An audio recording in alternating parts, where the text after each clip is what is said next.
12 মাসে 13 পার্বণ। আর বাঙালির অন্যতম শ্রেষ্ঠ পার্বণ দুর্গাপুজো। দুর্গাপুজোর 5টা দিনের জন্য বছরের বাকি 360 দিন অপেক্ষা করে থাকা।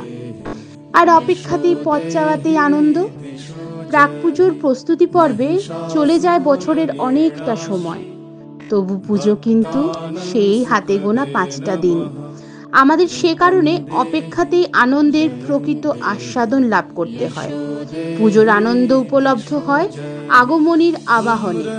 সে কারণেই চতুর্থীর পূর্ণ লগ্নে Techno India group public school দুর্গাপুরের সকল ছাত্রছাত্রী এবং শিক্ষক শিক্ষিকাদের দ্বারা পরিবেশিত অনুষ্ঠান চেতনা রূপেণু, যা অনুষ্ঠিত হতে চলেছে সেক্টর 2C পূজা প্রাঙ্গণে। সকলে আসবেন কিন্তু। শুভ শারদিয়া।